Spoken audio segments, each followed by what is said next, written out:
kardeşi Biz Doğan'la bir yerde bakın bütün Venezuela'nın neftini taşıyıplar. Çin'e, Hindistan'a sattılar. İran körfezinden istifade ederek. Bütün Venezuela'nın ve üzerinden geçirdiği Kolombiya'nın bütün narkotikini satıplar, dünyanı zehirleyipler. Maduro bunun hamısını bülbül kimi öteciydi. Bir de Maduro Trump'a məlumat verip ki Türkiye'de yüzlerle kızıl zavodu var. Hamsi Erdoğan'ındır. 600 ton kızıl çıkardılar ölkeden qırağa. Oy, Trump ne cürət düşüb bilirsiniz mi? Trump pusat tüstülüyor. Her deşiğinden tüstü çıkır Trump'ın. Oy, Trump ne cüründə daya.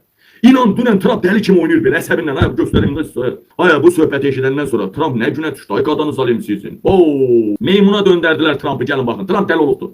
Ay deyir mən ömrümü, tariximi, nəslimi işe adamışam, iş adamıyam, milyarderəm. 55 milyardım var, 55 milyardım var. Hay götüne tursik alabilmeyen Erdoğan. Götünü verip prezident olan İlham Əliyev. Lifti satan İlham Əliyev. Lifti İlham. He bunların pulu mənimkindən çok iyiymiş he. Ana bak Trump deli olup oynuyor. Dur bak ana bak deli olup.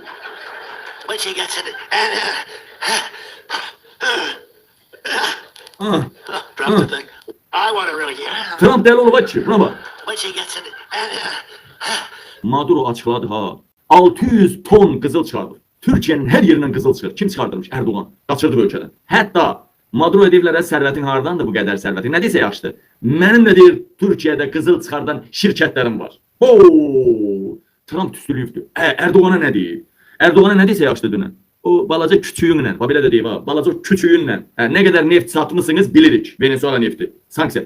Deyin gör ne kadar narkotik satmışsınız. Maduro'na ne kadar narkotik satmışsınız. Tüstülüyür Erdoğan. İnsaniyetlikten çıktı. Dəlilədilər Trump'ı, İlham Əliyevdən Erdoğan. Erdoğan tüstülüyür, İlham da deli olubdu, dikan üstündədir. Suala bak ha. Maduro ile ne kadar narkotik satdı. Bundan əvvəl Mehriban Əliyeva təcili ölkəni terk edib. O Rusya'ya, Moskva'ya gedibdi. Moskvada artık Əliyevin ve ailesinin ölkədən mümkün qaçışı ile bağlı hazırlık işleri görüldüğü iddia olunur. Oxşar hadisə vaxtilə Bəşər Əsədin ailəsi ilə də baş vermişdi.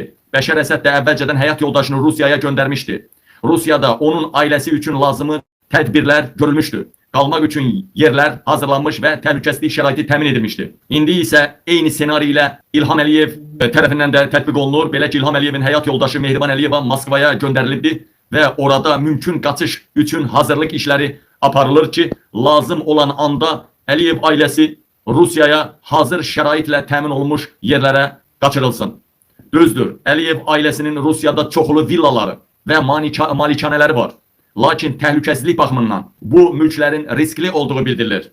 Çünkü həmin villalar artık siyahıya alınıb ve bir çox dövlətlərin xüsusi xidmət orqanları Rusya'da hansı mülklərin Əliyev ailəsinə məxsus olduğunu bilir. Bu səbəbdən İlham Əliyev ailesinin daha təhlükəsiz, xüsusi mühafizə altında olan yerlere yerləşdirilməsi planlaşdırılır. Bununla bağlı Rusya'da, xüsusilə Moskvada müəyyən görüşlər keçirilir və hazırlık tədbirləri görülür.